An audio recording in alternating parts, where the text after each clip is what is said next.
morning, everyone. Can you hear me well? Yes. Yes. Yeah. Yes, thank you very much. Now it's over 9:30, and without further ado, we would like to start the academic writing workshop today. So first of all, I would like to say thank you very much for joining us here today. So as an introduction, I would like to invite Ms. Tan, who is our SUMERNET fellow, to start up and introduce about the SUMERNET and the objectives of the training. So welcome, Tan, and the floor is yours. Thank you, Ông Kham. Good morning, all SUMERNET and Youth Network member. My name is Phan Thanh Thang, SUMERNET Research Fellow. And today I'm very glad to welcome all of you to join this workshop training on how to deliver your ideal research article. This workshop will be delivered by Dr. Leonie Pearson, our SUMERNET Coordinator on Research for Policy and Practice.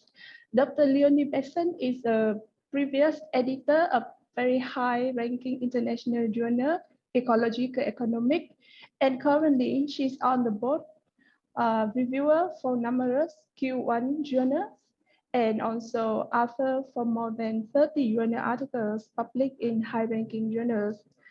For the session today, it will be open and closed by me and moderated by Ông Kham O, also SUMERNET Communication Fellow, and also representative from SUMERNET Youth Network. So for the purpose of the workshop today, the research writing, as you know, is hard to publish in your journal, your article in English language international high-ranking journal. So this 2-hour training by SUMERNET will provide you with 5 important tips for journal article production that will make your deliver very good quality research. For the first tip is knowing about your article. Dr. Leonie will focus on find the best option for your article publication. And the second tip is blending your research article. The third tip is structuring your storyline. The fourth is highlight your contribution of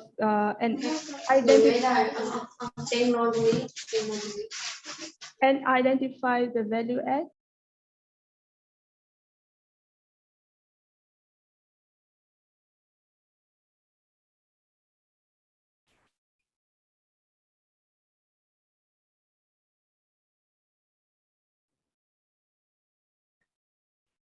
Okay, so for today, we already have received 86 online registration, and we have now we have 38 people participate online for this workshop. Before starting the workshop, we would like to know more about you. So we have a survey in vivo. I would like to ask Ông Kham to continue this section to know about your background, nationality, and expectation. Thank you very much, and hope you enjoy the workshop. Thank you very much, and apologies for introducing myself at the beginning. So my name is Onkam. I'm some communication fellow for SUMERNET. So before we move to the main section, I would like to do a very quick live survey to know more about our participants and to have a better understanding about who are the joining the workshop. So I will send a link in the chat box. Please go to the link in the chat box and I will start the poll and share my screen.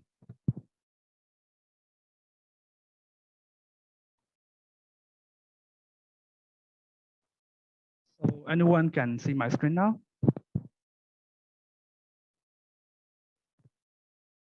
So the first question is, Yes. where are you joining from? We have several options like Thailand, Myanmar, Vietnam, Cambodia, Laos, China, and other countries around the world. So please click the option where you're joining from, so we get a better ideas of where our audience is from.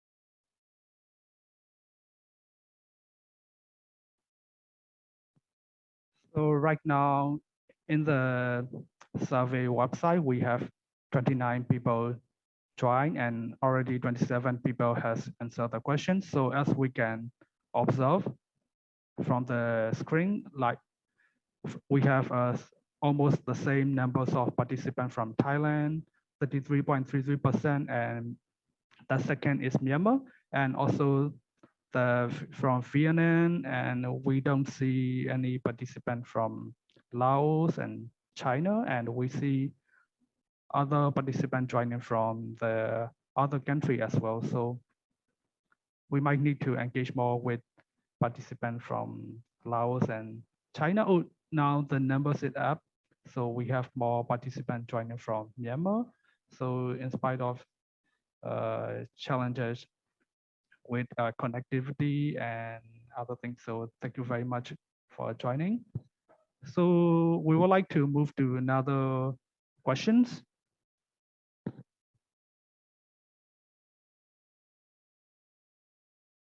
So we would like to know the age limit of our participant.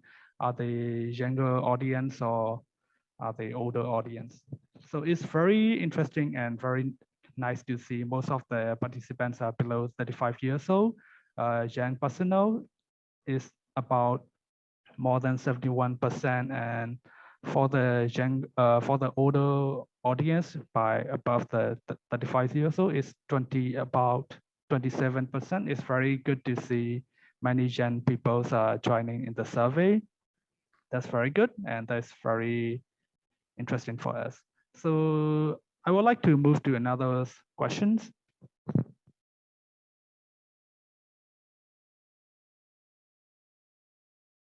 So for this question, we would like to know more about the gender of our audience. Is it mostly male or female? So now we see 43% male and 58% female. And number is keep changing.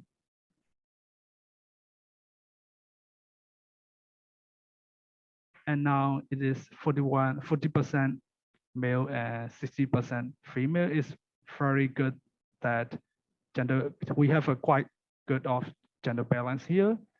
So it's very good participation from the audience. And after that, we would like to move to the another questions. Now we have 40% male and 59% female joining. That's very good.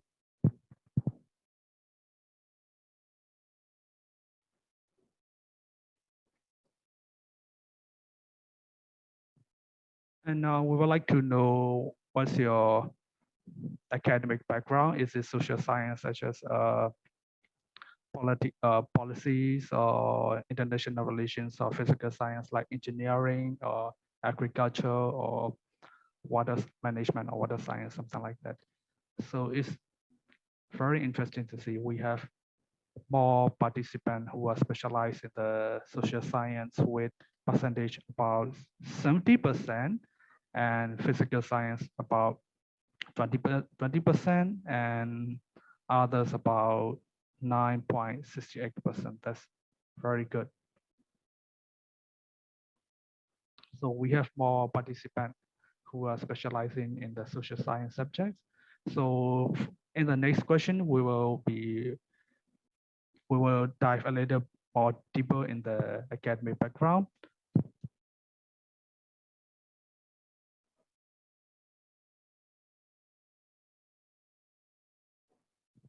So this is a open questions. What is your academic field of study? So the first thing here is management.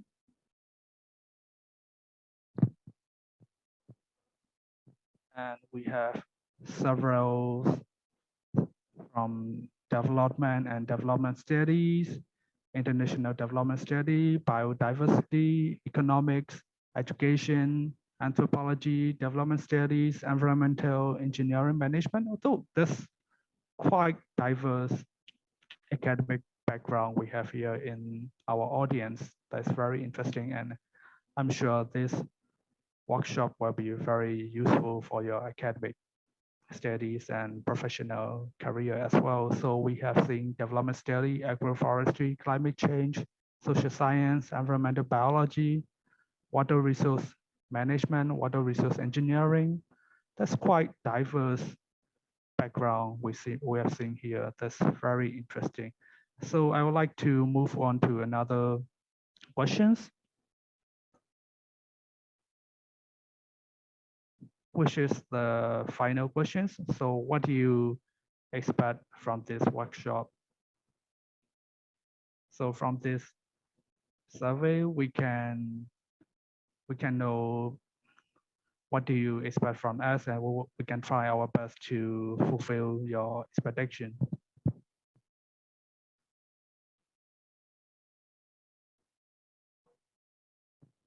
So we have several expectations here: to improve technical writing, to learn, to have a good academic writing, to transform the findings to academic ethical writing, to publish a good article, to gain knowledge and skill for writing for publication, to learn strategy to write a good paper, to know useful techniques, um, to learn a little bit about research article.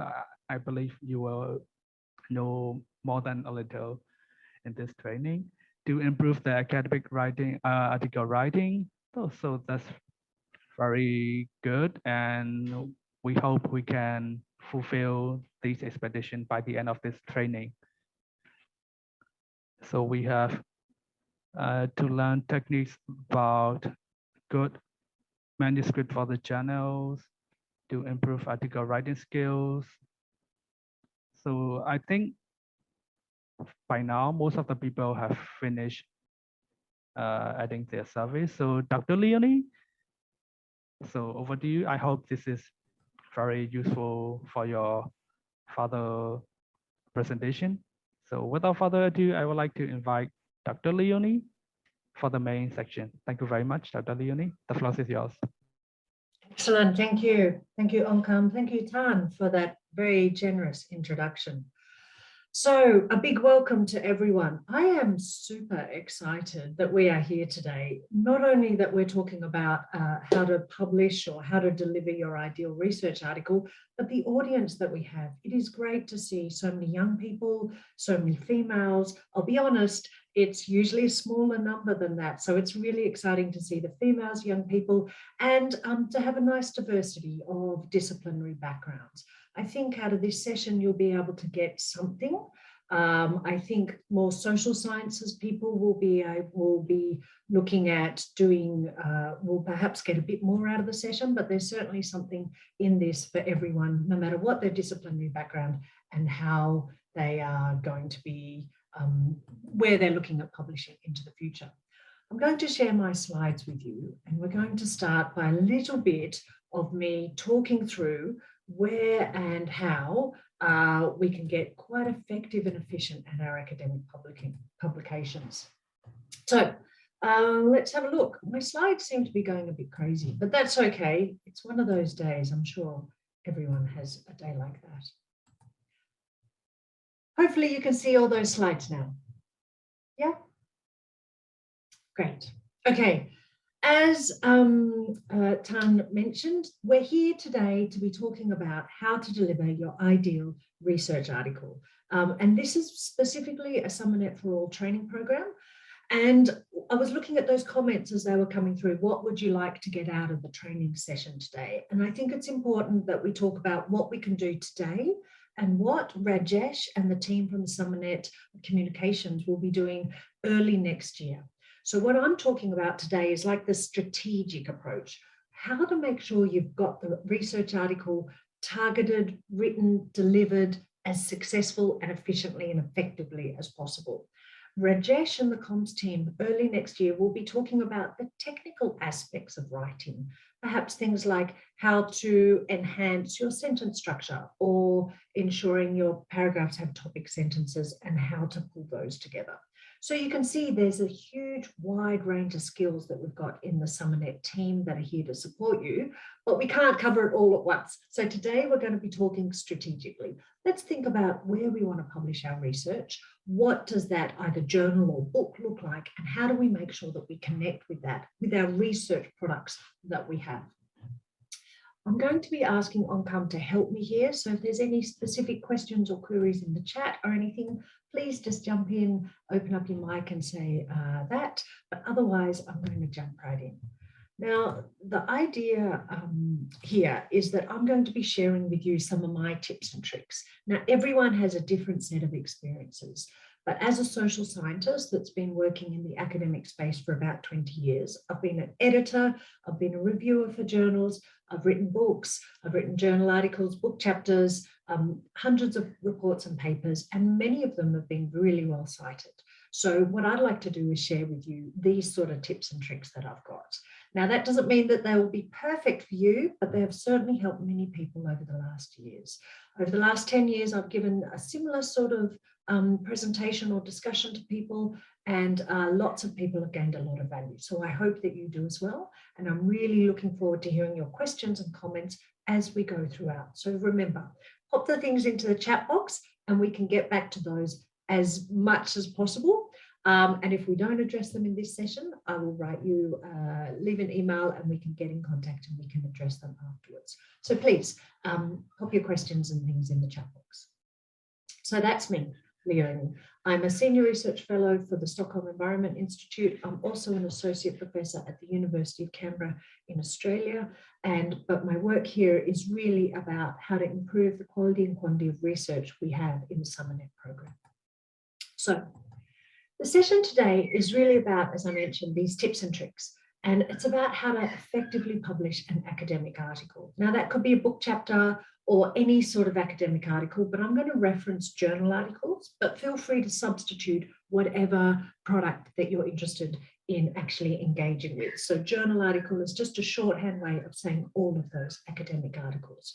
We're going to cover 5 tips, and these are really useful things that have helped me, helped my students, and helped lots of people get more effective and targeted at how to publish their journal articles.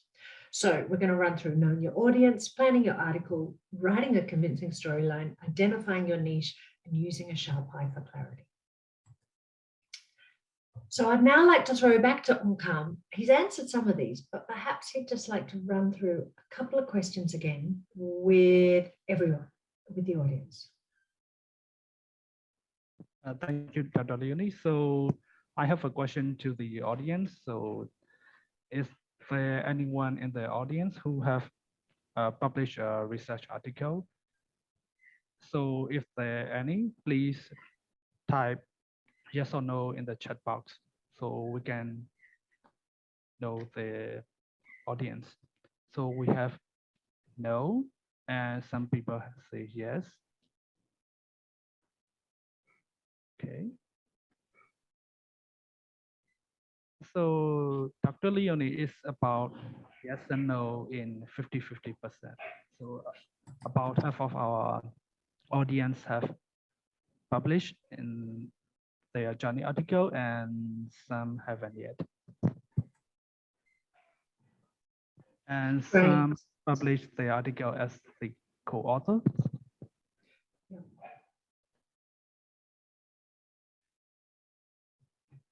This is terrific to see. I guess my next question, whether you have or haven't, is this session is really aimed at pushing you forward to being either that lead author or really helping your team to publish that first article into that international journal. So the next question is around, do you want to publish in international journals? I see some capitals coming through, so people are very keen for that, clearly. And we have continuously yes in the chat box. So everyone, all of our participants want to publish in English journal. So yeah, very good to see.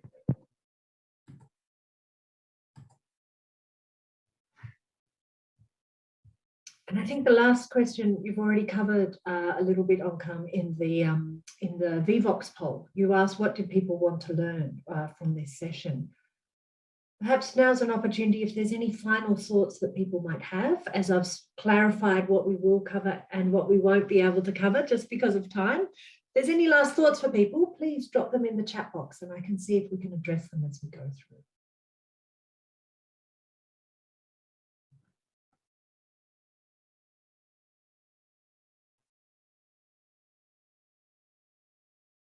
Okay, looks to me like we've got the best of our input at this point. So that's great. So we've got a couple of, one of the comments is they'd like to learn about translating ideas into interesting materials to read.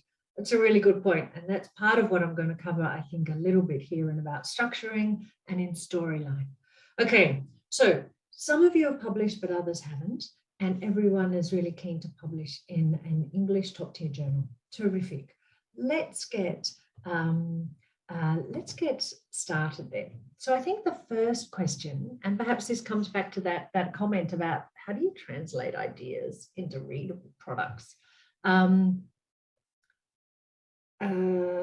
is basically, why do we need good academic writing? And this really comes to the forefront of why we're offering this training and the next one in the tactical skills about how to do academic writing. And the real reason for this is clearly that bad writing does not get read. So it's not good enough just to sort of, put down everything you know about your subject area and hope that someone is going to publish it. The current rate of rejection at top tier journals, so I'm thinking about those best ranked journals in your area, is current rate of rejection is from 99%, which is where Nature sits at, to on average about 40%. That means that the chances of you submitting your journal article for the first time and it getting accepted is really quite low. And it's really challenging if you haven't actually had that experience of publishing in these spaces to understand what are some of the tips and tricks that you can be doing. If you have a professor that's... Sorry, Dr. Leonie, you are muted. Now it's okay. Okay, sorry. Okay, so I guess the idea behind this was, I was just saying that we need to be doing good academic writing because bad academic writing does not get read. And it's absolutely essential for our research that people actually start to read it. And the chances of rejection at most of the top tier journals, it ranges from 98% until about 40%. That means that for a first time author, for you to submit your journal paper and for it to be accepted is really difficult. So this session is really trying to give you some ideas on how to make that as successful as possible. So when we get to this stage, there's some work, a lot of work that's been done, and you can check it out on YouTube, about how the academic writing sphere works, and particularly focused on journals about things like peer review, double blind or blind peer review, and how that whole process works. So if you're interested, I can send you a link that helps you to have a look at that. But the important thing here is that because we're talking broadly about academic writing, let's just jump into what it is and then some of these tips and tricks. So one of the important things I think everyone should know is that academic writing is clear, concise, focused, structured, and backed up by evidence. Its purpose is to aid the reader's understanding. It's not to be tricky, use big words. It's not to be complicated so that people don't understand it. Whilst in many places it has a formal tone and style, it is not complex and it does not require the use of long sentences, overly abstract ideas, or very complicated vocabulary. So if you've been focusing your writing on those elements, you're missing the real central point about what academic writing is, which is clear, concise, focused, structured, and backed up by evidence. So let's see if we can jump into how to make that as successful as possible. So the first tip, so my tip number one is to know your audience. And this is an area that I particularly find newer authors get a little bit trapped into, is they write a perfect journal article, but they haven't found their audience to start with. So let's think about, what is your audience? Again, we'll focus on academic journals. There is millions of academic journals that are out there, some that come after you, you know, free to publish in our journal, short review times, get published quickly, or pay for it, or whatever it is. So there's lots of options out there for you to publish in. And every one of those journals has preferences, the things they like, what methods do they like, what are the theories that they dislike, who are their key authors that they relate to, what's the audience that's related to that journal all about. And to know about these things, to actually make those choices about your audience, so your audience is who's going to be reading your journal article, it's sometimes a bit challenging on about how to choose this. So let's just think about that you need to choose an audience, and then you can start to tailor your academic writing from the beginning before you've even thought about what it is, because what you've got is you've got your research results, and now the question is, how do we write them up so that you can actually get them published and people can start to read them? So the first thing you need to do is to find a journal that fits what the message that you want to communicate. So every journal has a journal aim, and it also has a board, so an editorial board like what I sit on. So you should go into that journal, or the different journals you think are relevant, and you should choose the one that best fits the message that you're after. You want to understand what they do and don't cover. So the journal aims always tell you what that is. And what's its disciplinary preference, or does it have practitioner work or just theoretical? Does it like empirical studies? Does it like qualitative studies? All these things can be found in the journal aims, and if you read a couple of the most recent journal articles into that journal. It also means that once you've chosen your audience, once you've chosen your publication venue, your journal, then you can start to think about, how do I best get this? Because the first hurdle in journal publication is to actually get it past the editor. And to get it past the editor means that you need to be talking the language of that journal. So you want to make sure that in your first page, you have 5 references from that journal. When you look at your reference list, that journal's paper appears a couple of times throughout, 5 if not more. You want to make sure that the method that you've used fits within what that journal is publishing. It doesn't have to be the same method, but it has to be similar. We all know some journals prefer quantitative work, others prefer qualitative work.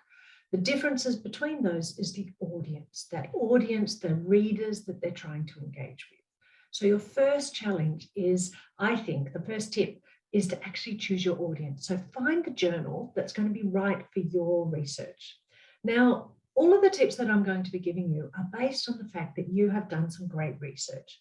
And I know in the SUMERNET for All program and in other research bodies that you have got that research, but where you're going to publish it is the challenge that you might be facing. So first thing is, think about what your results are really telling you.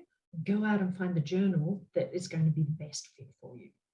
And if you happen to get rejected from that journal, or in the end you decide you want to change it, I would then suggest you do the same sort of thing. Find your new journal, make sure that there's 5 close references in the first page of your journal article, such as your introduction, so that the editor knows exactly who they can ask to be your reviewers.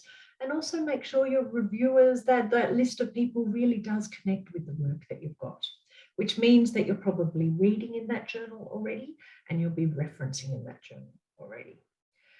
One of the best ways to find out where your audience is to go to www.schemajo.jr, and once you're there, that will tell you, and this is a screenshot of what it is, that will tell you everything about the different journals, what their rankings are, if they're well respected in different disciplines or not. And that's really important for you to be building your career. When you go or apply to be studying or working in universities across the world, one of the first things they do is look at the quality of your journal articles, and that quality is reflected in where they are published. Q1 or quartile 1 journal articles, articles published in quartile 1 journals are considered to be of a better quality than those that are published in lower quartile journals. Every journal has its own unique audience, so it doesn't necessarily mean they are any better, but that is just how the system works. So if you don't know that, then you should right from the beginning. So if you want to be studying overseas or going for fellowships or things like that, then think about the quality of the journal that you want to be targeting. And I always suggest that you target the best quality journal, and then after that, you can work down if you happen to not be accepted into that journal. A big thanks to O for writing up the website there so that you can jump onto that. Okay, so that's tip number 1. Tip number 2 is that good academic writing begins with a plan. And this is an area that is pretty obvious when you think about it, but is something that is a bit challenging when you're starting to write your article. And I would suggest there are many different ways of doing this, but for me, a plan is essential so I can keep on topic. I don't know about you, but my research brings up lots of ideas. There's lots of results, and finding out what is the right result for that journal article, as opposed to just interesting information, or perhaps even a second journal article in a different audience, in a different journal, or a different research output, it's sometimes a little bit challenging. And the key way for me to stay on topic is to have a plan. So when I think about a plan for research, I think it's really important that we focus that right from the beginning, we want to be knowing what is our contribution. We want to be having a structure that's really clear and authentic to the data and the results that we have. So what's our evidence actually telling us? And it's always really nice to be tying into a topical issue. So whether that topical issue is in the academic journal that you're writing, or perhaps it's in a policy context at the time that you're writing, but each of them, depending on your disciplinary space and where you want to be doing it, these are the important things. So everything that you're going to publish is going to be leading to new knowledge or new policy or new action and impact. And it can lead to all of those. But when you're writing, you need to be really clear about what they are. So I would suggest, instead of trying to plan out and write the whole article from scratch, all the different words, I would suggest that you use a shorthand version, something like a plan on a page. And it asks and covers off the key elements that you're going to be needing for a really successful article. And those clear elements about what, how, for whom, and the building blocks, all from where we'll be going. So let's look at it from this perspective. I've pulled together here a thing called an academic paper canvas. All this is like I said, a plan on a page idea, but it's from the design perspective. So instead of getting really bogged down into any one element, this should be covering across all the parts of that academic journal article that you need to see in there. Now, some journals will tell you what that structure is. You know, you have an introduction, a literature, a methods, but there are other journals where it's a lot more flexible and you may not need to use that structure. It doesn't matter the exact structure, but all of these elements need to be in there. So we need to understand how the research was done. So it could be, and this includes how the key research questions were asked. It could be the design of the research, so how was the study conducted, or the methods that we used. It could be an important element is the value proposition, or that contribution that you're going to make. How important is this work? These are your how questions. And one of the other how questions is the storyline. How will the contribution be conveyed? So how are you going to put together your story? Another important element you need to do is the what. So what is this paper about? That's your research question. What theory or framework are you going to be testing or investigating? And that's part of your theory and framework areas. Your value proposition could definitely cover the issue about what gap does this research fill? Why is this important? Why is it needed? Readers are generally lazy. Your journal article needs to tell them why it's important, that value proposition, that contribution. So if you can tell it to them in a sentence or a short paragraph, then it makes it easier for the reader to understand the significance of your work, and therefore it's a little bit easier to get published in the long term. And clearly it needs to cover what is the outcomes or what are the results that you've actually got from your research. The other thing is it needs to be for whom. And we started with this, the end users, the audience. And I think we can all say with the work that we do, we probably have a policy audience, an academic audience, maybe an other researchers audience, maybe even across our SUMERNET network, we have an audience there. And every one of those audience will have a, you know, you might use the same findings, but you're going to slightly tailor the message so that it connects more strongly with that particular audience. So who wants to know about the results? And how do they want to know about them? You know, maybe the SUMERNET network would prefer it in a blog form as opposed to a full research article. But either way, it's about conveying that to the end audience. And clearly this is where we tackle off about what journal are you going to be using. The last building block that we need to be really thinking about, because this is an academic article that we're writing, and any academic article is based on evidence. So we need to be talking about what other research that you are going to be building on. And at the other side, we need to be talking about what future research you need to do. Now, that means that in total, this academic canvas, if you can write one sentence in each of these different boxes, that will help you plan your journal article. That will help you plan your research article really clearly. The challenge sometimes is you can talk lots and lots about how you did things, but you're not actually sure what your findings tell people. Or perhaps you're not 100% clear about what's the research that you're going to be building on. So every journal article will cover off on all of these different elements. And I think it's really important that you understand that even if it looks different, so from an engineering journal article to an anthropological journal article, all of these different elements are addressed in some form or some function, whether it's a sentence or it's a whole section that's dedicated to it. Okay, so I think for me, it's this is a really great time where I'd like to hand it back to Onkam, and perhaps he's able to put the handout that we've prepared today into the chat box. And maybe he'd like to take over with some questions or some activities.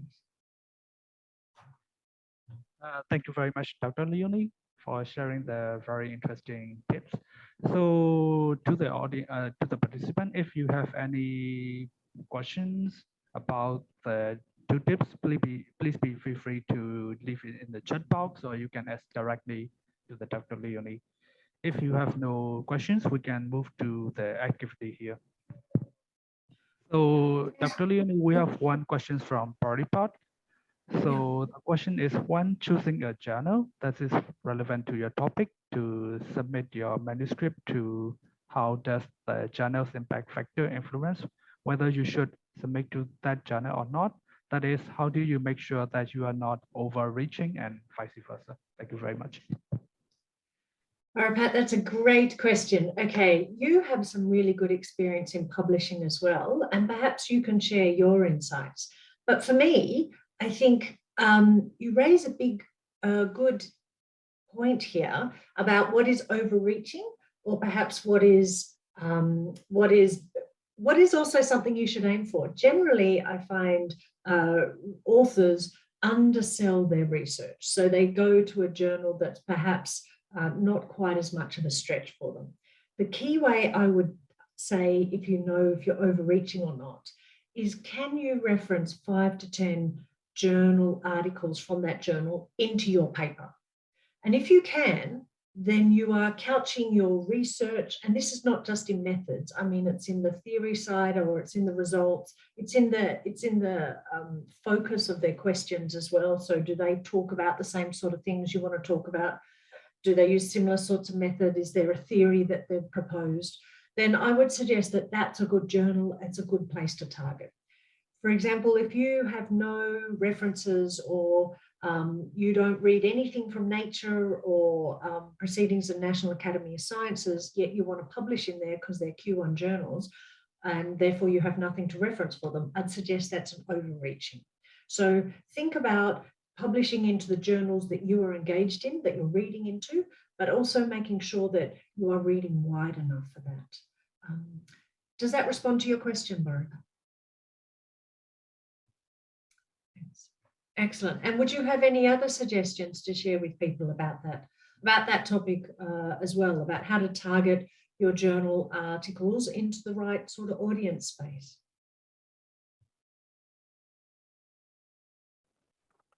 Hi, Leonie. Yes, I think I would agree with you mostly. I think for user, most of the time when we choose our journals, we usually look at our references list and see which journals that we references the most, and we try to go for those ones. I think that's the easiest way. Just to look at your list of references and which journals you cite from most. But I think it's also something that I think even at user we still struggle a bit in terms of like you mentioned. I think that was a really good point about underselling our research, because sometimes, because usually for at user we usually publish like regional type papers that involve like 5 country studies, but at the same time we're also quite, I guess we're conservative, I guess, to use like in terms of risk, like we're maybe a bit risk averse. We're a bit conservative when we choose our journals, because we don't want to submit to like a, you know, like a 5 impact journal article and then get rejected, because the whole journal process, it takes time, as you also understand, it takes time. So when you get rejected, that's already wasted like 5 months or something like that. That could wait up to 5 months. And so that's why when we choose journals, we tend to be quite conservative and like you said, undersell, because we want to get those our papers published, obviously, and we wanted to not take too much time and not waste our time. And it also depends on, like, because usually our papers are related to projects. And so for our projects, we also have a time limit. So that's another important factor. And I assume like a lot of the other members may be students, so they have to take that into consideration too when they choose their journals. I think the time limit that they have, and to make sure that they're not overreaching. It's a really good point. Thanks for raising that. That I've been talking from an academic, what's your best possible option perspective. But the reality, or the pragmatic approach for life, is we all have time commitments. We have limited resources. We have things that need to be done. For example, if you are submitting a PhD that needs to have journal articles accepted before you can graduate, then you might be looking also not only at the audience for your journals, but you might be looking at their time for publication. So most journals will give you that, a rough estimate, 6 months to publication, 18 months. And that's important to know as well, if that's an important element for you personally to be doing. Yeah, good point. Thanks. Any more questions? Thank you so much, Dr. Leonie and Barry Best, for our discussion. And we have one more question in the chat box. So the question is, how do we structure writing journal articles orderly and to be easily understood? Thanks. That's a good question. I think an important element here is you need to go where the journal is and read the journal articles from where you want to publish. I mean, the standard approach is, as I mentioned, you'd have your abstract, you'd then have your keywords, and then after that you would have your introduction, your literature review, the methods, results, discussion, conclusion, and your references afterwards. That very standard scientific structure is totally appropriate for a lot of journals. But there are some journals in a more anthropological space where that sort of structure doesn't work. And as such, that's why I say, let's start with our audience. Where do you want to publish this? And then let's work out, let's read into that particular place so you can get a feel for how they put it together. Sometimes you have an introduction that covers the literature review.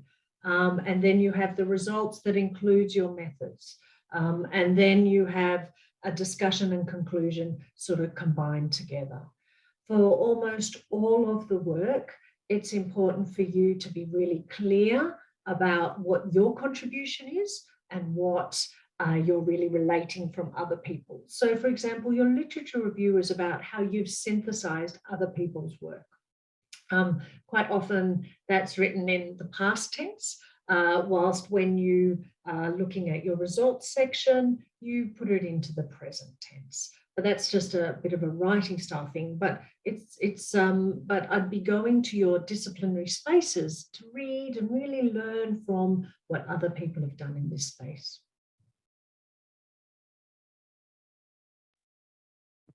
Thank you, Dr. Leonie. Do we have any more questions?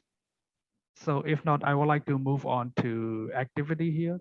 So I will send a link in the chat box. And I want participants to think about 3 questions.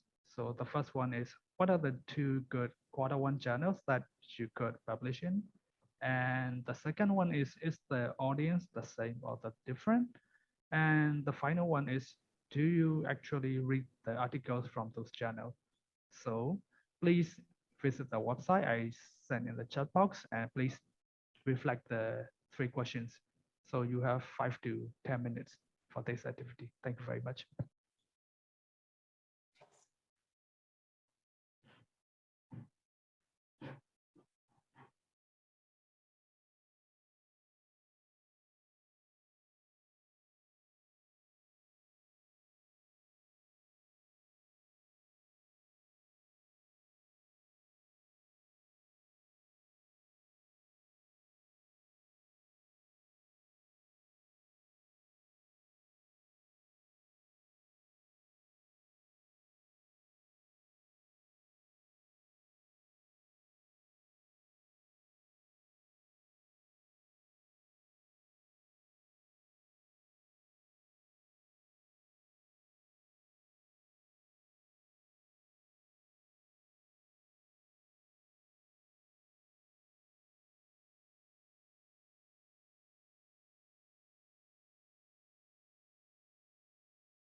Hello, Dr. Leonie. We have some questions in the chat box. Can you please clarify the question?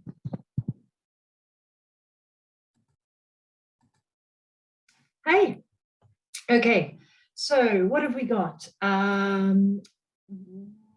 First question I see is this about the timing? So I see that Unjali has shared a question about small suggestion on the time frame for publishing process on average for an unexperienced. I think what you're getting at there, perhaps, is around how long does it take to write a journal article, or how long does it take to get through a journal processing time frame? And I think they're two different things. So the first one, how long does it take to write a journal article? Well, you can actually find people that can write a journal article in a weekend. If you've got all the literature review done and you know what you're saying and your results are there, putting it together, they say you can do it in a weekend. I don't think that's really possible. I would suggest your best effort is it takes you about 4 weeks to actually put together a really good journal article, review it, edit it, proofread it, and have it ready for submission. So at least 4 weeks of your time, full-time working on it. That's my suggestion for if you don't have a lot of experience in that space. How long the journal takes to actually review and get your article published, like I say, some are really quick, so they can get it done in 6 weeks to 2-3 months, really quick. Others are really long, 2.5 years I've waited to get one journal article out, and it was painful. I would not suggest that for anyone. What else have we got? Okay, so we've got a couple of questions about SJR. So one of them is, what is the site stock 2 years column, and what is SJR?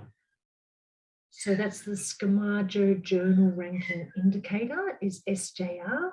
So basically that's just an international ranking of all the different journals. Q1, a green one, means that it's seen as an excellent journal. You will see that I think it's an orange Q2, a Q3.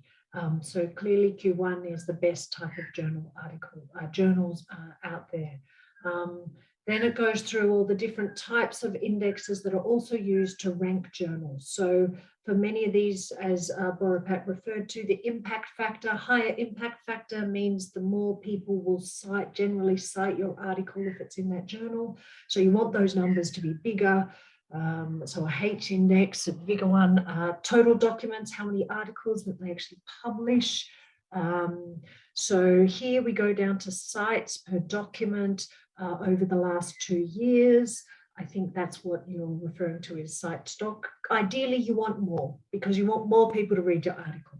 The more people read your article, the higher the journal is ranked. The higher the journal is ranked, the harder it is to get in because more people will read your article.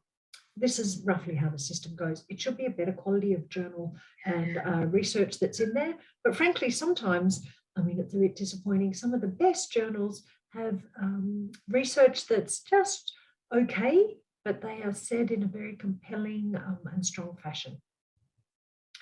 I see that Boropat has been active online. Boropat, would you like to open up your mic and just talk through your comment and question here? Yep, sorry. I just had a follow-up question because we were talking about timeframes and stuff and how the quality journals usually have a longer time frame, and that has sort of in the past few years kind of created another industry, a parallel industry where predatory journals have kind of boomed in the past few years. I'm not sure if many are familiar with predatory journals, but I don't know if I can explain that very well. But basically what they do is they're kind of fake journals where they promise a much shorter time frame from submitting to publication. And they do that by cutting out a lot of the processes that are usually associated with traditional publications, such as quality control or peer-reviewed. And so I was just wondering, Dr. Leonie, in your experience and in your opinion, like what are some of the best ways to quickly spot a predatory journal? And also my related question is like, if a student or a young researcher or even like some professors that I know at the university who have published who have unknowingly published in a predatory journal. How much damage in terms of credibility and reputation will that have on them in the long term? You're on mute, Dr. Leonie. Again, thanks. One way to work out if it's a predatory journal is you can just put it in to Schemaggio here. And if the journal shows up with a Q1 ranking with a high index score, then you would say that it's not a predatory journal. So generally predatory journals are low quality journals that don't feature in these sort of rankings. So if it's internationally ranked and it's got a good reputation, then it's not a predatory journal. So I would suggest, to know if it's the right journal for you, check out one of the features of a predatory journal. It's got a really wide range of papers that it publishes, you know, from water engineering to water governance. Well, that's not a very coherent audience. So make sure that you're targeting journals that are ranked internationally, such as Schemaggio or in Scopus, and make sure that each of those that is ranked internationally has got some really good credibility around it. And you can see that by who are the professors. You can jump onto their editorial board, see who are the people that are on that board, and follow those up if you'd like. The second question is about how much negative effect this might have on your career if you happen to publish in one of these. I mean, let's be honest, research is about learning as we're going. I don't think you should be terribly worried if in the past you have published in one of these sorts of things. I think you need to learn from that process. Did you publish there because no one else would publish your paper? Then you need to really think about the quality of the research that's being delivered and how you can better deliver that research and communicate that with an audience that is requiring more transparency and accountability in the research product. If you're looking at publishing in one of those fast, quick, more predatory type journals, then I think you should really seriously think about how that's not going to be seen as particularly great sort of product over the next few years. So I'd suggest that you rethink that. But having said that, if that's where you think is the best product, the best audience for your journal, then I think you should be able to justify that and be confident about your decision that you've made. I think that professors, like experienced professors that publish in those sorts of journals, I don't think they are very well respected in the wider sort of space. But I think as more junior people or people learning the sort of the academic ropes, these things happen. You know, you go to a conference that wasn't a good fit in the end and you learn from that mistake. So, you know, just like with anything in your work, you try things out and you give them a go. But I would suggest that if it's not ranked in Scopus, if it's not seen in Schemaggio, then do not publish in it as your first choice. Yeah, I hope that gets to your question, Barupa. Thank you, Dr. Leonie. Okay, yeah, and a really good question. I've got to say that. Okay, so do we have any more questions about that activity, about going in, finding journals related to your subject area or to the regions or to any particular types of elements that you were looking at?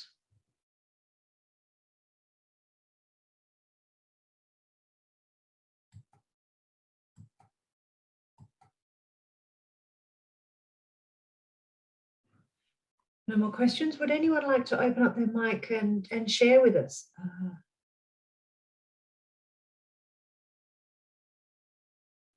Yes, Dr. Leonie, we have one question from Aradry. Is it related to Boripa questions? Are the predatory journals in Scopus? Is it advisable to publish in other academic databases such as Web of Science? There's a huge, thanks, there's a huge cross-reference between Scopus, Web of Science, and Schemaggio. Basically, for any journal, before you choose to publish there, really do check out the quality of the work that's coming out of that journal. And as I mentioned, that AIMS and the Board of Editors, or the editorial board. And you want to be having good quality journals. A journal that will have really good people on it, and it has a really tight, focused sort of audience that it continues to target. Are some mentioned in Scopus? There might be one or two, but I guess I think looking at the quality of the journal is really important to establish what those predatory journals are. We've got a question here I see on the chat that's about what is my opinion towards MDPI? Okay, that's, yeah, what's my opinion? Is that, so what's my opinion? I would go back to, is that the audience you want to be sharing your knowledge with? And for me, it's, they generally don't have an audience connection that I'm after. I know that there are some people that have published there, and like I said, they're very confident that that is the right audience to connect with. But MDPI has a variety of different products that they offer, from journals to books. And so I think that you need to reflect on that. It's also nice if you have a team of people. I call them my critical friends, but I've got about 2 or 3 colleagues that I work with. And I talk about where I think I'll publish. I talk about the types of messages I'm looking at. And this idea that you have this critical friend or a critical colleague just to be able to bounce your ideas off is sometimes really helpful for some academics. For others, they just do their background research and they know, is that the right audience for them? So Wasin, does that address your question about my personal opinion towards MDPI? Yes, thank you. Because my university doesn't recommend anyone to publish in MDPI because it's believed that its publication process is too fast. And likely maybe they send the comments from the reviewer back to us, and they doesn't care if we adjust or revise according to the reviewer or not. I mean, for some journals. And finally, you will get published. Yeah, okay. And that's another point, that if your particular university has ideas about where or how it should be published, think about how to target to your audience to make sure that you meet those requirements. And I think that's just part of your basic operating in your university. And related to that, your university might have funds, for example, for open access publishing. It might support you to, or it might target specific journals. This is about your institution. So, you know, that's important to know. And you will have to be working within that time frame. Okay, if there's no more questions, let's jump on. Let's get on to tip number 3. But please continue to put your questions or comments into the chat box and we'll address them as we go. So structure a convincing storyline. I think this goes to one of the earliest comments here, is how do you put your research into a way that helps convey the message? Hopefully that idea about the design canvas is helping you clarify what are the points that you need to include and therefore what that structure or storyline is looking at. Now, for any storyline, if you're telling a narrative story whatsoever, there are 4 P's to storytelling. You need a plot, you need a purpose, you need the people or the characters, and you need a place. And you know what? Science communication is no different. When we're trying to relate our results, our research to people, we need to give them a plot. We need to tell them why something is important and how significant it is and where it's going. And then every step of our plot, we have to tie back to the point beforehand. So for example, in our literature, if we've set up that climate change is the biggest issue facing our world, and in our particular area, climate change is having this enormous is reducing the amount of water that's available to people. And we want to know how this is affecting their daily lives. So that's our story, that's our plot. How does it affect daily life? So every part of the story, the literature is going to be focused on water use in the daily life, reduction in water use. What have other people said that, you know, changes? So our plot has to run the whole way through our journal, our research article. Our purpose, right up front, you tell people, this is what we're going to do. Right at the end, you tell them, this is what we've done. And they've stayed on track. You've got people along with you. in narrative storytelling, they say you have people, you have characters. But for research, sometimes we don't have people or characters that are physical people. We might have characters that are related to units of water or perhaps hydroelectric dam operation. But all of these take on a persona, they take on a role in our story that ensures that you need the reader to be relating to this. People need to know what these things are, so they need to be explained clearly enough, and you need to be able to connect your story parts together. So where do your people fit in your plot? How do they relate to your purpose, or your characters relate to your purpose? And clearly every story has a place. The same story told in the Mekong is so different from the story told in the US, even if all you're talking about is water and fish habitat. It's a totally different story. So place is critically important, and do not undersell place. That's one thing I think that across the Mekong that I certainly see is that people assume that all of the water knowledge around the world is exactly the same, whether you're working in Africa, in Asia, or in the US. And the reality is that place is important. So ensure that you situate your study in the place that it is related to. And that could be the policy place, that could be the spatial place, or that could be the temporal place. So for example, it's in the COVID period, so the last 18 months, or it's in across the whole Mekong, or maybe it's only in the Songkran catchment in Thailand, or as Boropat was saying, 5 nations. It's across those 5 nations. So each story is going to be different relating to the place that it's in. So think about those 4 elements, or those 4 Ps when you're doing your storytelling. Now, for many people, storytelling starts off at a specific case, you know, in my village, I do this. How does that relate to the wider phenomena? And research is all about taking your specific and seeing, does it relate somewhere else? What are we abstracting out from this exact single case that we're looking at? So that's on our top left-hand side. Top right-hand side, we sometimes see that we start from a wider phenomenon, such as the reduction of water access due to climate change in rural areas across Southeast Asia. So that's a wide context and issue that you're dealing with. And then you're going to narrow down to a specific case study or your specific results that you have. And then you're going to broaden out again to that wider phenomenon. How can you share your results? Share information with people so that they can, across Southeast Asia, manage their water more effectively and efficiently. Then you get down to the bottom right, which is where you start with that wider phenomenon about the wider issues around climate change globally, and then you get down to your case at the end of your story. And then on bottom left, I've got this squiggly diagram because basically, I'm sure you've read this as well, some research seems to just be enormously descriptive and not have a really clear storyline about where it's going or what it's going to do. It's hard to read. It's really challenging to write because you're not actually sure which elements you should be picking up and going with. And generally, they're the ones that are harder to get published.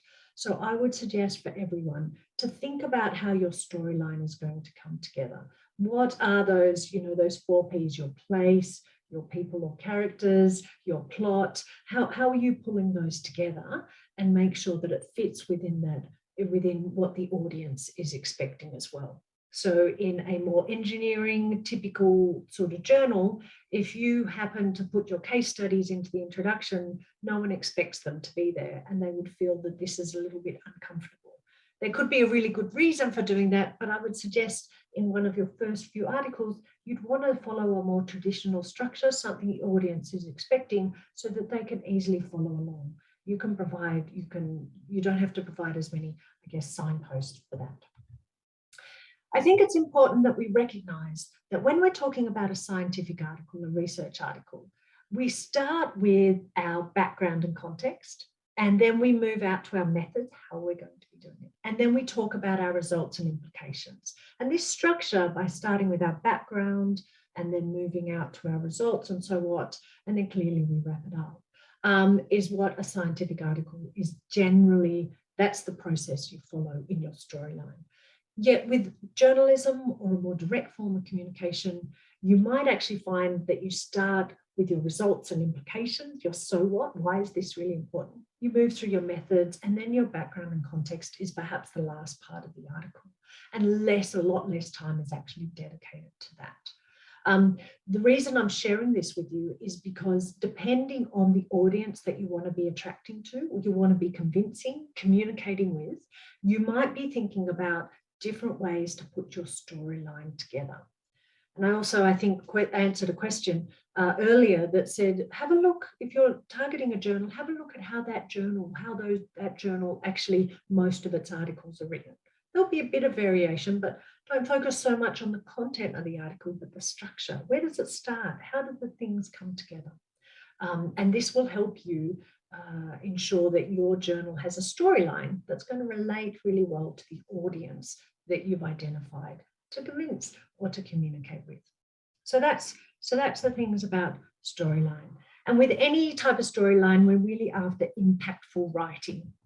And we've covered some of these points before, but to make sure that you've got a really good impactful writing, you want to be making sure that your impact is with your audience. It's not about you, it's about them. So write so that they can easily read it. You want to be citing. Who do you want to be citing? Remembering, if you cite someone from the journal that you're wanting to publish, they could be asked to review your article. That could be a great thing. The other thing is that with social media, anytime, for example, someone cites one of my work, I get an email that tells me that. So I go read their paper. That increases their readership, but it also lets me know who's been writing on the same sort of topics as I have. And if that's something that you're interested in, you really want to engage with the professor, and this is one way that you might be able to do it. Another thing about impactful writing is just writing one research article, you might find that you've got other avenues you can share the same message, but in a different way. So that could be a conference presentation or a blog post, for example, on the SUMERNET for All website. So think about how to write with impact, but also share the same message and get more impact out of it. We also on the SUMERNET website do things like, if you publish a journal article, you can write a short blog and we can direct people to that journal article so they know what sort of research is coming out. And this helps increase your readership of the article, helps people know what sort of knowledge you've got to share as well. Always with impactful writing. And like I say, we've got a more tactical writing course coming on next year, but make sure you've got short and concise sentences, that they're in plain English, you're not rambling or waffling, and you only use technical terms where appropriate and only where your audience will understand what they are. So an engineering technical term is perfectly appropriate in an engineering article, not so useful in a social science article. So just remember, who is your audience?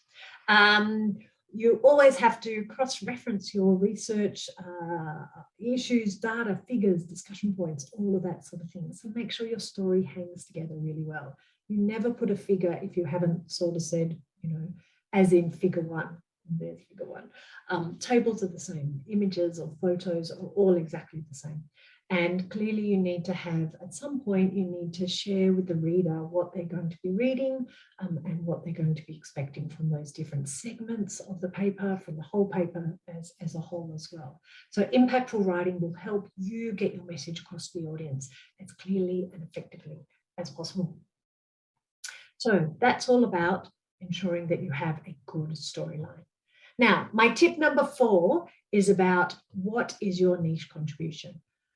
If you can have a look on the left-hand side, look at all of those post-it notes. Sometimes reading research feels a bit like that. You're not sure, am I looking at light bulbs or love hearts or clouds or fighting or cheering up, or what is the point of this research article?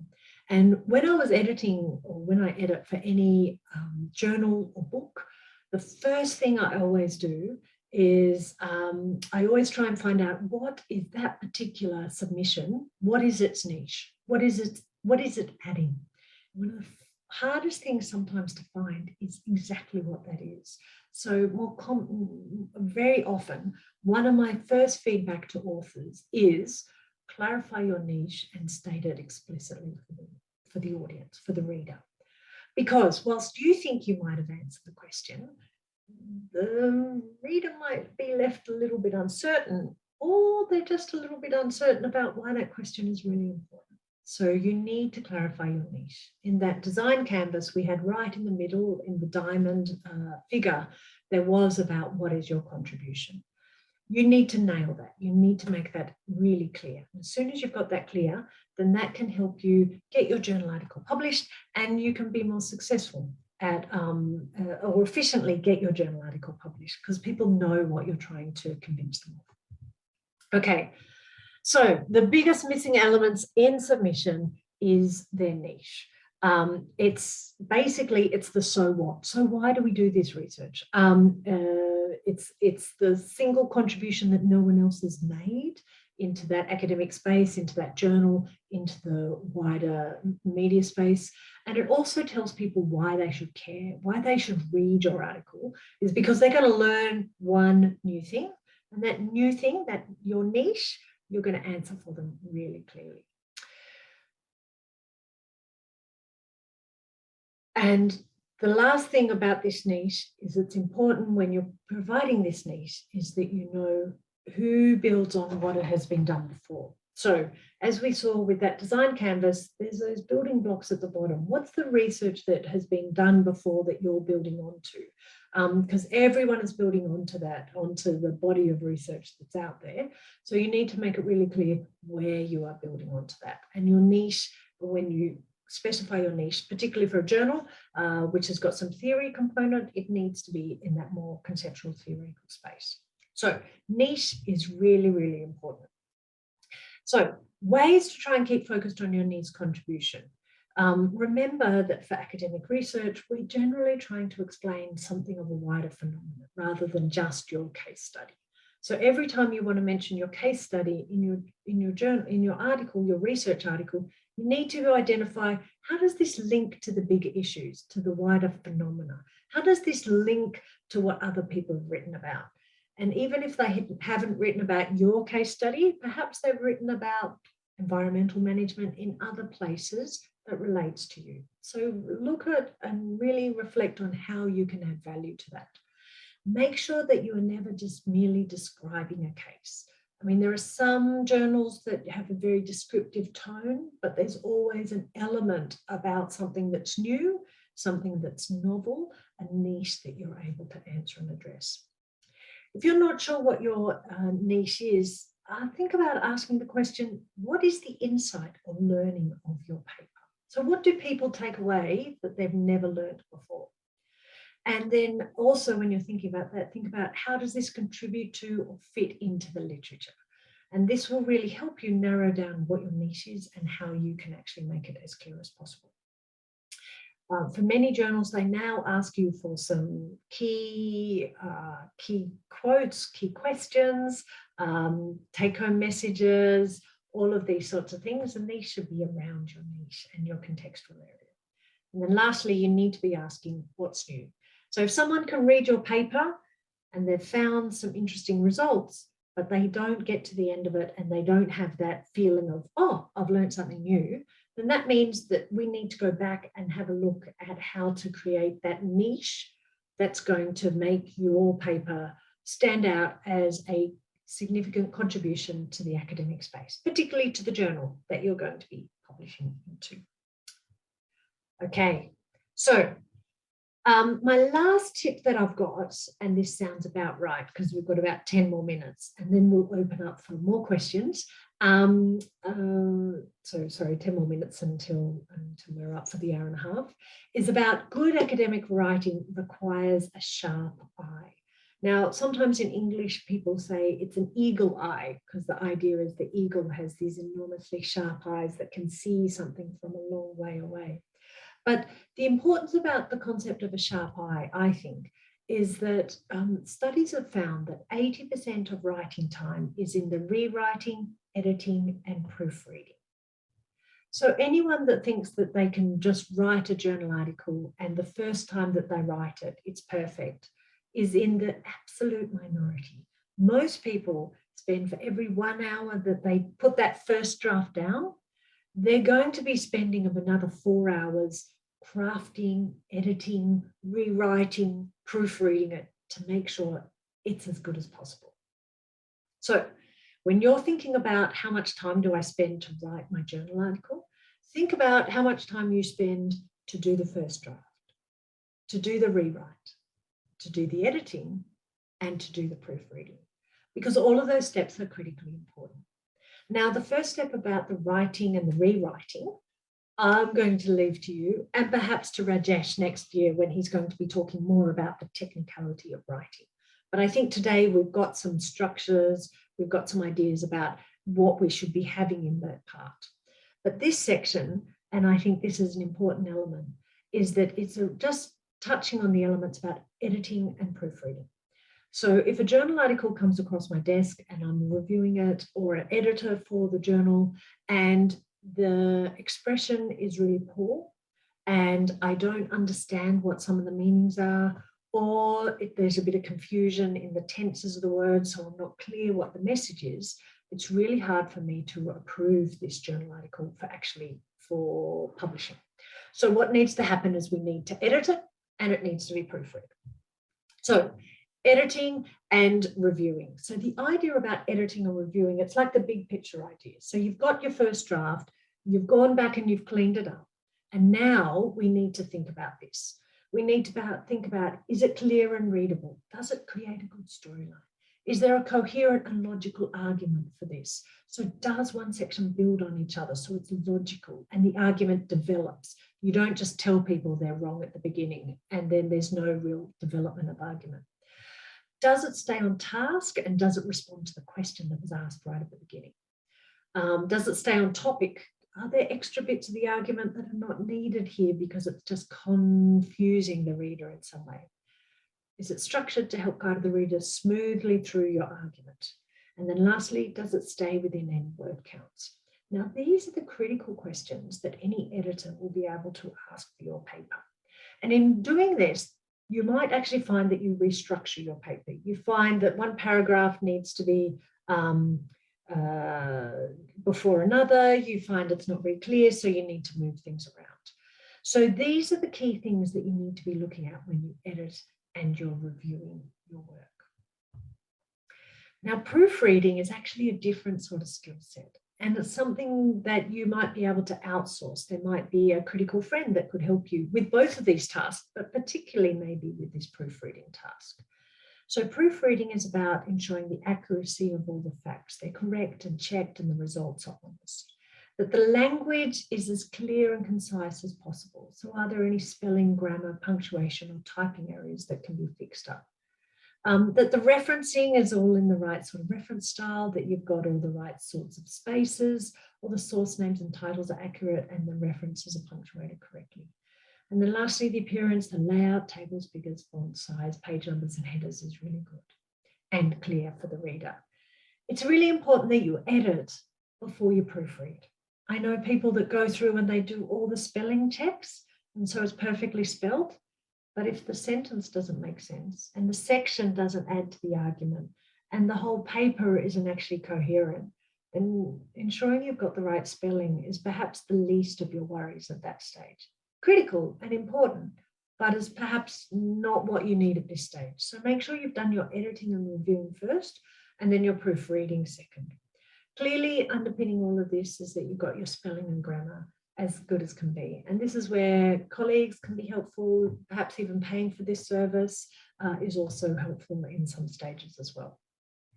So they are the two sort of important elements to finish. So once you've got your audiences found, you've got a coherent story, you've got things put together, then you can get to your editing and proofreading. But I would suggest that you work on those first 4 tips first and then work at this editing and proofreading area. Remembering that 80% of your time might be spent here, but the big ideas, they've come earlier. So ensure that they're as useful as possible. I'll put together this thing that I call a sharp eye activity. Now, the first part of this table is basically about your editing and reviewing sections. So is it clear and readable? And the second part in the grayed out section is all about your proofreading. Is it accurate? Is the language with no mistakes? These sorts of things. Now, I had an activity for us to do, which is for you to take a piece of your writing and just to go through and just to mark, you know, from left to right, from not very good, okay, good, clear, and excellent. How does your writing stack up when you look at all of these sorts of questions? I find it takes quite a while to do this process, but I've actually found it really helpful. And it's something perhaps that you might want to do every now and then for a page of your work or for a particular section of your article or research that you need to do, just to ensure that it's at a quality of writing and standard that's going to be really helpful and make it as publishable as possible. So this moves into our last question and answer section. Just checking if we've got any questions online at this moment. Thank you, Dr. Leonie. So do you have any questions from tip 3, 4, and 5? Please feel free to leave in the chat box, or you can ask directly to Dr. Leonie.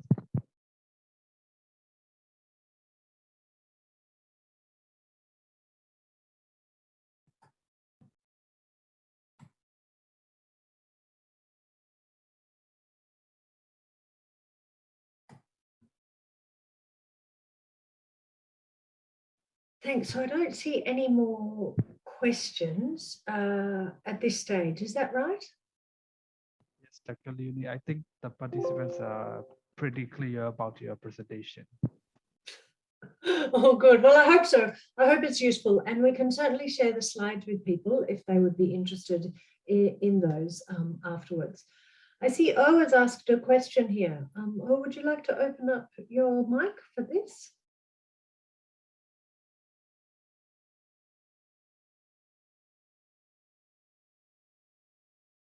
So I think the question is related to who should be the first reviewer before we submit the journal. I think as research teams, most of us work in research teams, or if you're a student, you have a supervisor, then the first person should be either your research team or your supervisor. So think about that as your supportive network of people to help you get that journal paper published. And when you say they're a reviewer, I think perhaps they are more like a critical friend. So you want them to be as constructive as possible to make your article as really good quality as possible as well. Unfortunately, I have a rule when I submit to journals that I think my article is about 80% there. I never think it's 100% perfect. So I work with the 80-20 rule. I submit when I think the journal article is about 80% ready. And why I do that is because reviewers generally have questions. They have things they think should be included, they have comments, or they would like things addressed. So if I answered all of the comments from all of my critical friends and from the reviewers, there'd be a lot of backwards and forwards, I think. So I like to get feedback. I don't always address every single bit of it before I submit. I submit and I wait for the reviewers' comments to come back because as was referred to earlier, if a reviewer says you should make this change, then you have to respond to that. So you have to say, I've made it, I didn't make it, and this is why I made it in this way to address that issue, whatever it is. But I always respond to reviewers' comments, but my critical friends I just use as to get their feedback from. Yeah, thanks. Hello, Leonie. So this is Yanit. I have actually 2 questions to you. As you are really experienced, reviewer as well. So one of the question is it true that if the journals, they made a comment that you need major revision or minor revision, if the authors actually try to address, it's very low chance, but maybe they cannot address all. It's very low chance for the journal to reject. Is it true?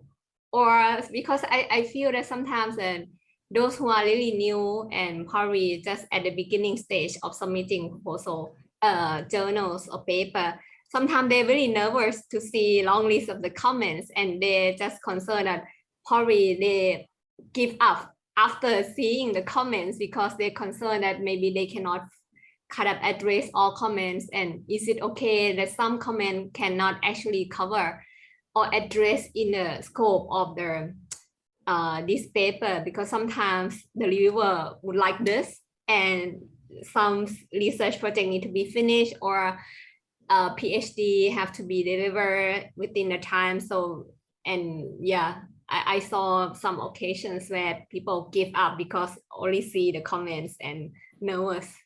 So could you actually give such response or advice from the reviewer sides? Yeah. Yeah, so usually a reject from a journal is the editor's choice. So it's up to the editor. And if the editor thinks it's a good quality, you know, it's got some, they'd like to publish it, then take what the reviewers say and really work with them, because clearly it's something the editor wants into their journal. So don't give up. Doesn't matter how long the list of comments. I submitted a journal article, and one of my reviewers said, excellent publishers is, and the other one had 5 pages of comments of things that they wanted to see changed, addressed, included, deleted. So just to say, it doesn't matter what the comments come back. The first thing is congratulations for getting it through the editor and for getting reviewers' comments. The second thing is you have to address the reviewers' comments, but that doesn't mean you have to accept the reviewers' comments. So you have to provide a justification why you would do it or wouldn't do it. And that's a really important point. You as the author have control over your journal article. And so you should always maintain that you are the person with the most knowledge. So if some reviewers suggest you should do this and you don't think you should, then you need to, not all the time, but you need to respond with, that could be a legitimate framing, but in the context of my paper, I don't think it's on topic, because that would raise issues around X, Y, and Z, which are not addressed in this paper. So there are different ways of addressing reviewers' comments. One is just a blank no. Another one is we've addressed that by changing another section. So therefore we've taken it out of scope of this particular paper. That's quite fine as well. So I would really suggest that you don't, if you've got reviewers' comments, really work with them, because it really shows that that journal wants to publish your paper, and that's a really exciting place to be. And congratulations on getting to that sort of stage. But yeah, I wouldn't give up on that. And you will always have a time frame. So they say, please get your comments back within, 6 weeks or 3 weeks. But remember, you can always hand them back in early. So don't think that's the last date you can put them in. You can put them in a week's time. And so if timeliness is important, then put them back in. And minor revisions really should mean minor revisions. And the chances of you being published are very, very high. Major revisions is a little bit more uncertain. It could be something structural about the work, such as the methods aren't clear, or the data analysis perhaps is not reflective of the data you've got. So you need to read the reviewer's comments very carefully and clearly to understand what you need to do to address those comments to be published in there. Is that clear, James? Yeah, thank you very much. Clear. Yeah. Great. Thank you very much, Dr. Leonie. And we have another question from Tan. Tan, can you open your mic and... So I have one question about the teamwork in writing the article. As I know that nowadays many people want to collaborate with people of different backgrounds. So it's important to mingle, for example, how to make the writing effectively and timely in a team to have, even if they have different background, viewpoint, or priority to structuring the research finding in the paper. So yeah, I will ask how to make it effective. Thank you. Thanks, Dan. That's a great question. And I think it's really tricky. So there's no one solution here. Okay. So what I would suggest is the discussion about publication should happen early. I would also suggest that you should have a lead for each publication. And that lead person, because inherent in your challenge about teamwork with co-authors is actually a question about the power across your team. So you might have professors with, with external people or with non-academics, with academics, or with more junior or students. And it's that power relations that also makes it challenging. So my approach is to try and be really honest and upfront say we're going to, you know, as a team, you decide you're going to target that journal and this person is going to be the lead. And then it's up to that lead author to structure the paper and to ensure that they get input from all of the different team. But the team is committed to actually publishing the work in that space. I would also say, can I just add to that, that with the teamwork where you've got those different disciplines, you might find it even easier to get 2 journal papers out of the same set of results, because you might find the different disciplines are asking overlapping but different types of questions. And therefore, one person leads one publication and another person leads another publication. They draw on the same research results, but they look at the data in different ways. And then that can be also a very successful sort of outcome from that work. So it has lots of challenges, but there are also some benefits from this teamwork. But I would also suggest, if you are concerned, another perhaps related question is around issues around co-authorship. And if you are concerned with, as perhaps a more junior member of a team or a student, if you're concerned about that you are not being respected enough, or if your work is being taken and not reflected in your role either, there are things called the Montreal Protocol, which outline authorship, about who should get what authorship and where and how that should be done. And they are generally, well, they're universally accepted, the Montreal Protocol.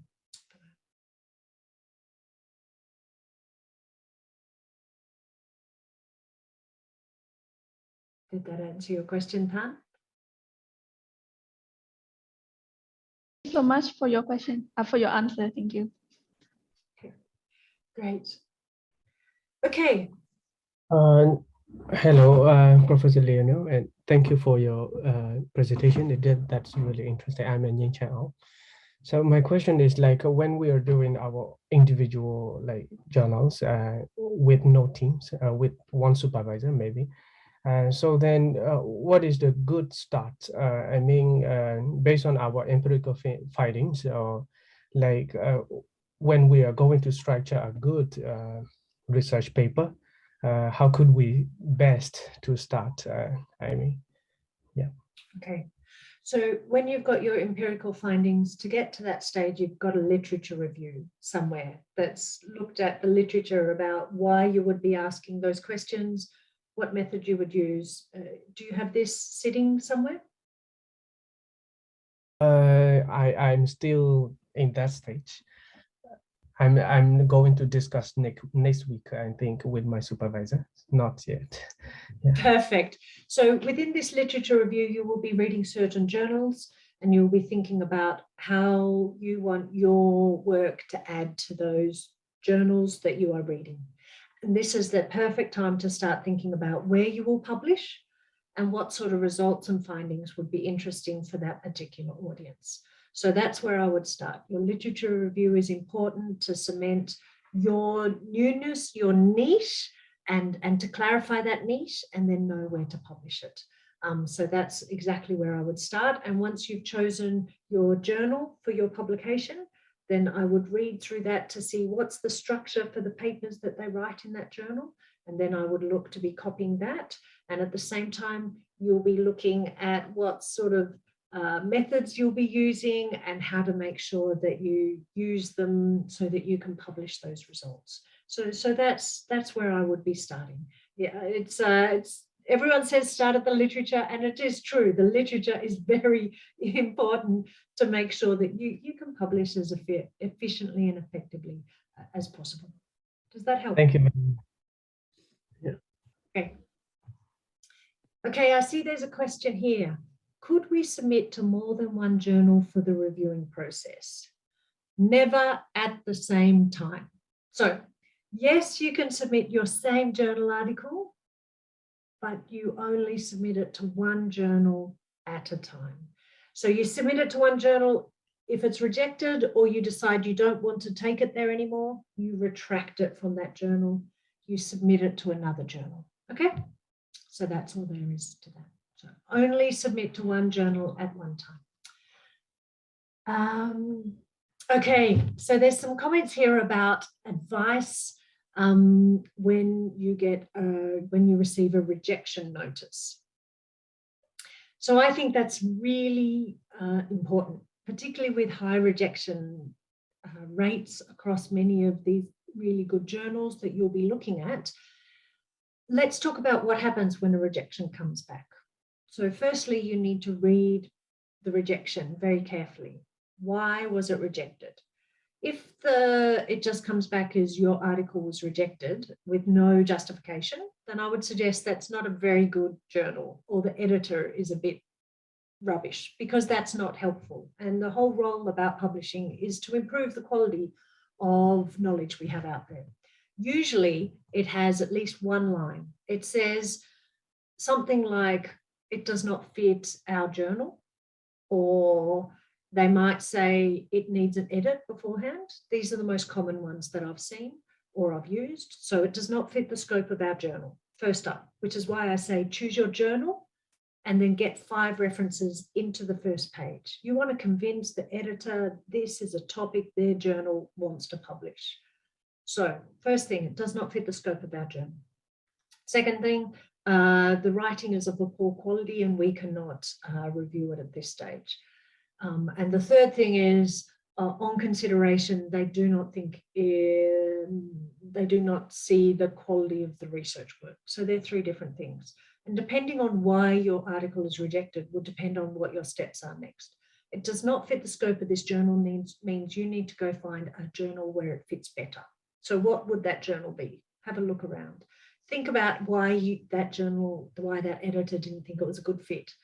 Did you tailor it? Were you using the same words? Did you use the same sort of methods that they use? Why did they not think that? And make sure you don't do that again. Second thing, it needs an edit. Easy. Find an editor. Get your journal article edited so that when someone can read it, they can read it clearly, effectively, and efficiently. And I appreciate that working in a 2nd, 3rd, or 4th language is very challenging. But I have also had papers myself, and English is my first language, where they say it needs an editor. So the fact is that writing quality is very high for these academic journals, and you just have to keep working on making sure it's as high quality as possible. But if that's the response, then you need to learn from that too. Okay, I need to do a better job at my eagle eye activity. I need to work out that the flow is clear, it's on topic, it's focused, the grammar, the spelling is correct, the referencing is perfect. These are the things that can be fixed, and they also can be outsourced as well. So if you need some external support with this, in the SUMERNET program, come and talk to us. But of course, otherwise there's universities for help, all those critical friends that I mentioned. They can sometimes do a great job of that. And the third thing is that the research was not at a quality or standard that they publish in their journal. And that's something that you need to just take on board. If you want to publish your research, then you need to find a journal with a better fit. Coming back to one of Boripart's earlier questions, how do you know what's the best fit? Or maybe that's not the right journal for the type of research you do. And I certainly know I'm a very practical researcher. I work with people. I work a lot with policy influence. So there are some Q1 journals that don't like the type of research I do, and therefore I would never publish in those ones. You might have to learn that from those rejection type letters. So they're the steps that you would do. But every one of those gives you something that you can learn from. So next time you either don't do that again, or you're better targeted for that. Great. Okay, I've got another question here. I think, how many % of similarity is acceptable in a general international journal? 0%. Is this about plagiarism? I think if the question relates to plagiarism, as in a percentage, so if you put so one of the first things that a journal will do when you submit the journal is it puts it through a plagiarism checker. So if you have plagiarized from anything, then it will come up. Every journal article that goes through has somewhere between 3 and 5% identified in a plagiarism checker. That's because when you put in a reference, there's things that are clearly published before, like the name of the article or something. More sophisticated checkers can take that out, but generally 3 to 5%. So therefore, if you are getting just a normal article comes up with 3 and 5% when there is no cut and copy from any other website or journal article or anything. So if you're a writer that does some cut and copy, then you would see a much higher number. And there are some journals that outright reject articles if they're over 5%. That's not my role as an editor. I have a look at what's been highlighted and that sort of thing, but I would suggest that you should never cut and copy from anywhere, cut and paste or cut and copy. You should always be using your own words to write everything that you've got. But generally 3 to 5% is what you would see at an international journal ranked, just a paper that submitted similarities to other papers out there. Hopefully that's answered your question, Tan. If not, please let me get back to that. Could you show or talk more about some example of having 5 references in your first page? Okay, so that's my 5 references is like one of my little tips. So what an editor does, I'll tell you a bit about the process. One of the first things you need to do is to make sure that an editor thinks that your journal article is right for the scope of their journal and for their audience. And to do that, what you can say is that your article answers a question posed from a previous article in their journal. Can you remember in that design canvas that down the bottom we had building blocks? One is the past work, past research work, and the other one is the future research requirements. And these are 2 parts that are always found in a journal article. Almost always at the end, you will see a journal article says, you know, this article raises questions around how you could apply it in other contexts or what other attributes are important, for example. So you might say that, you know, based on Jones et al. 2020, who stated there is more need for application of this theory in new context, this article directly addresses that by using that theory in a new context, in the Mekong context, for example. So what you're doing is you're showing the editor, but you're also showing the journal that you're continuing the discussion that's happening in the journal. You're building on the body of knowledge and you're acknowledging the people that have come before. And you're taking that next step. It's that next growth phase. And you're moving the academic space along. So that's what I mean by those 5 references. So you've referenced their previous work to say that someone else has identified a gap and you're filling it with your journal. You might say that someone else from their journal has used this method and you're going to use it in the same way. So you're creating legitimacy in the method and approach that you're using. So that's what I mean by 5 references. Now, it doesn't have to be exactly 5, but this is just my tip to you is that you should have at least 5 key researchers from that journal that are referenced in that first page. And that will help your argument to justify why it should be in that journal. And also editors, quite often, you look at the first couple of references or the ones most referenced and from their journal and then try and use those people as reviewers for your article. So that will help the editor identify who's to review, because a big challenge these days is to get really good reviewers. So if you give them a couple of options, then that gives editors a real chance to get a successful reviewer or 2 for your article.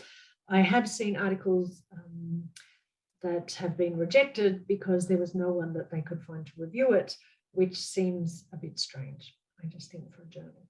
Yeah.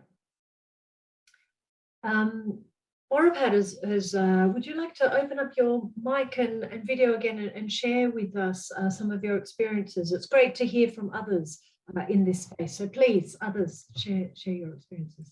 Thank you, Leonie, and sorry for my many times.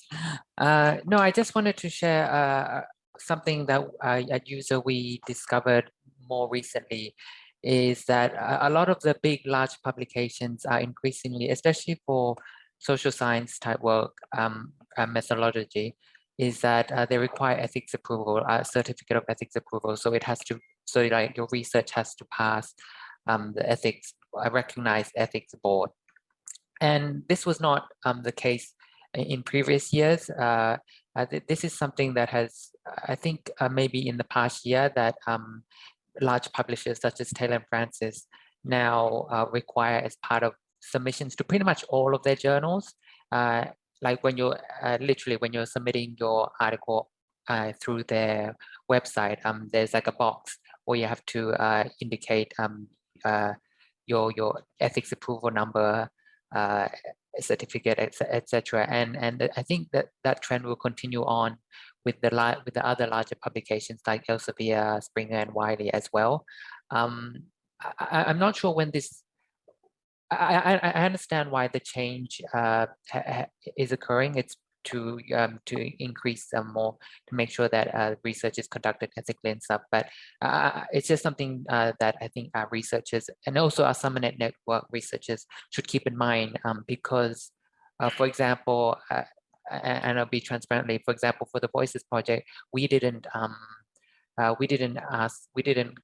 ask for ethics approval from Chiang Mai University because we thought that our research wasn't sensitive. And this is kind of like an old mindset where when a sort of a more traditional mindset where we think our research isn't that sensitive, so it's not necessary to go through an ethics board or something like that. Only like health kind of research has to go through an ethics board. And from my experience is that is no longer the case. So for our papers from the Voices project, we had to basically cut out Taylor and Francis as a publisher because we could not submit our papers to Taylor and Francis because they required that ethics approval certificate.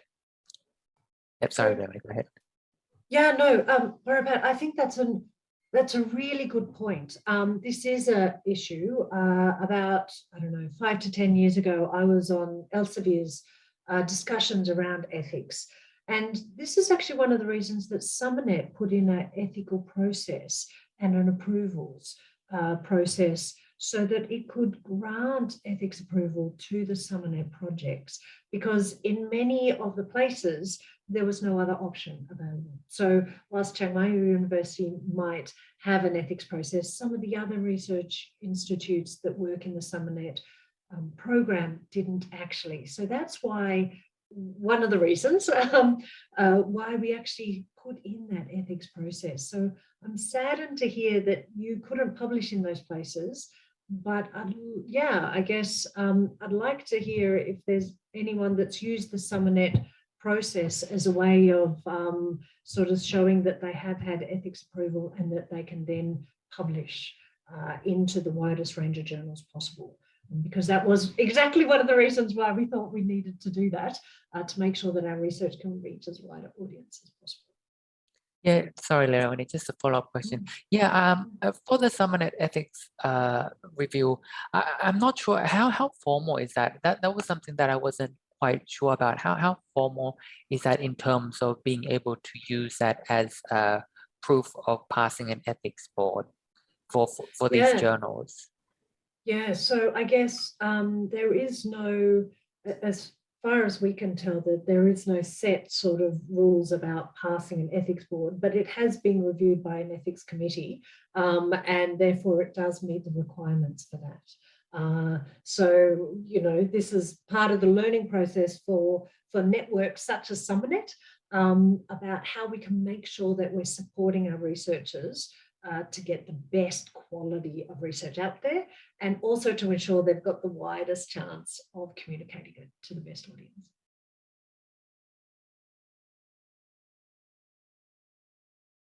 So it should meet all the European ethics requirements. It was set up to meet those.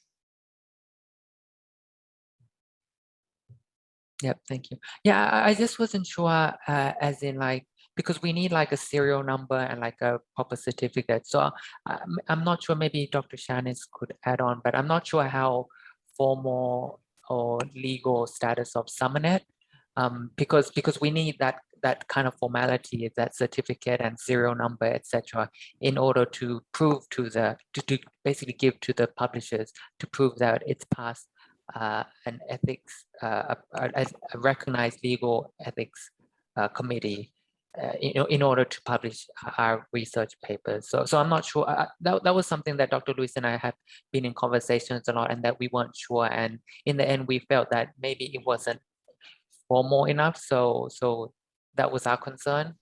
that the publisher might not accept it. Yeah. Maybe I can add a little bit. I'm not really sure yet, unless we try, right, Baripat?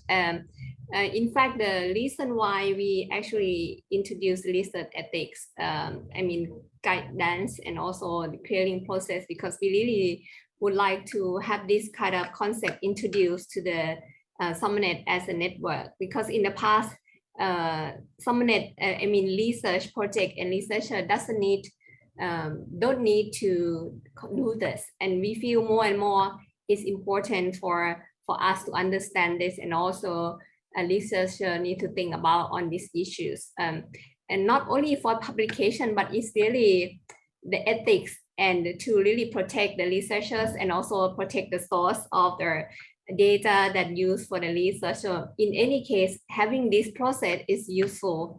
Whether this process that introduced and also supported by the SUMERNET could be used as a formal for the formal publications process. I'm not really sure yet, but what I think Secretariat could consider is that we might be able to think about how we can document this process and really write and maybe issue some number or serial number according to our own, how to say, orders, or we can think about the process. But SUMERNET is really the regional network. We are not really the legal organizations, I mean the network itself. So SEI as a secretariat of the network actually help and deal with all legal issues linking with the work and the issues with the network. So this is something I think we need to explore and also work on this further. But in terms of issuing the certificate and things, at least in the name of the SUMERNET, I think we can do that. This is in proximity that we could do. But whether that will be accepted by the journal, I think it's really up to the individual journals to consider as well. So yeah, but it's useful that you raise this up, so we can discuss further with the steering committee and see how we can support our research communities further. Yeah. Yeah, thank you very much, Dr. Chinese. Yeah, I think that it would be great if someone could do something like that, because one of the issues that we found in terms of getting approval for the ethics from example, from a local university in Chiang Mai University, is that because our research is based in 5 countries, it's a Mekong region kind of country, and so and I've spoken to the ethics people here quite extensively, and they are very reluctant to approve a research project or research that is conducted in 5 countries because of the laws and the legal requirements in different countries and stuff. So they have been very reluctant to approve or to even look at our proposals when we say that it's a 5-country project. All they'll say is that they'll only look at the Thai component and approve of the Thai component, for example, but they are reluctant to look at the other side of our projects that relate to the other countries. So that is an issue for us, at least in terms of that, and I think maybe that's where SUMERNET could really help us. Yeah, thank you. Thank you. Yes, thanks so much, everyone. And shall we have one last questions from the audience? So we have questions from Maureen. That do we need to pay for submitting a manuscript and publication? Any recommendation for free publication for students? So we will take this as the last questions, and after that we will wrap up the session in the conscience of time. Thank you very much.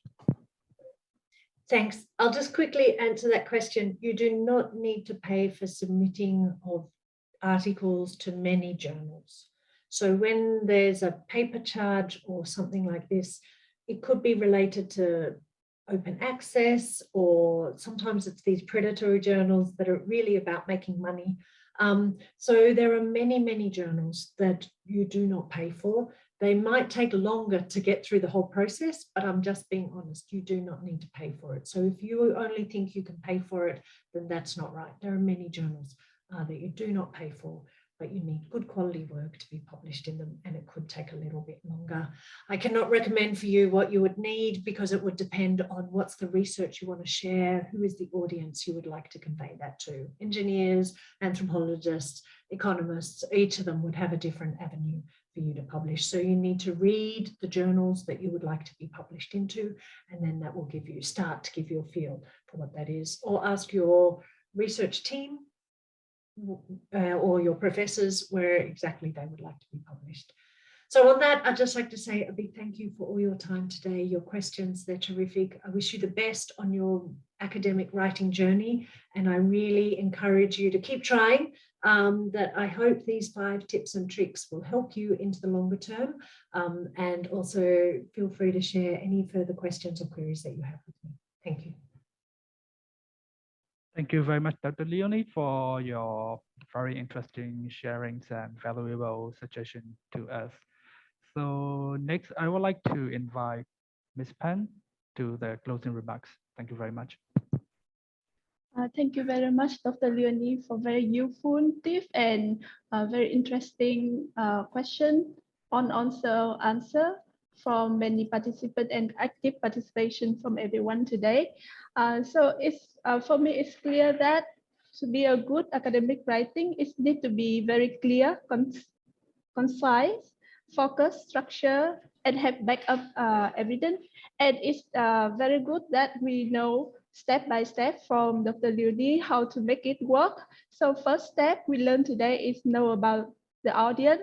It's also meaning that we need to find a good academic journal that fit with our story or our research. And the second tip is the good academic writing begin with the plan. So we also need to have a good plan for the writing and follow the question like Dr. Lee already introduced one by one, like what is the what, how, for whom, and how is it relevant to other research as the frame provided today. And for the third tip, we need to follow the structure to convey our storytelling with the 4 plot. The 4 P. The first one is plot, the second purpose, the third people, and the fourth place. That is very interesting tip, and also she gives the other specific tips how to start the case study from the narrow down angle or from the broad, from the overview and broad situation. And for the fourth step is what is the niche of the research is about contribution or significance of the research. And the last one is the proofreading.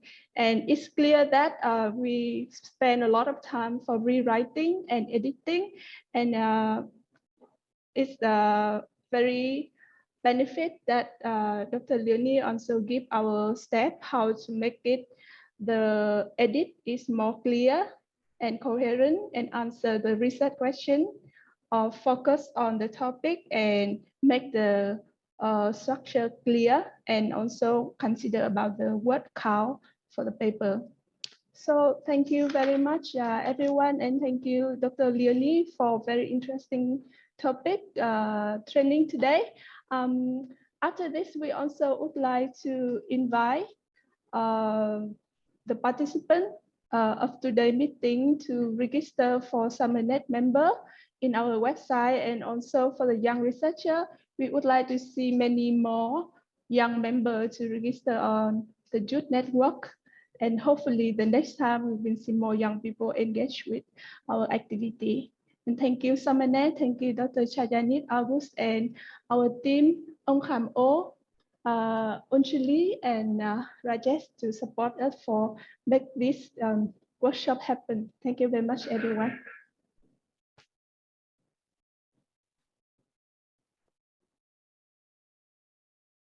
Thank you so much, everyone. Thanks for joining and have a wonderful afternoon. Thank you very much. Thanks all. Bye. Thank you. Bye. Thank you. Bye.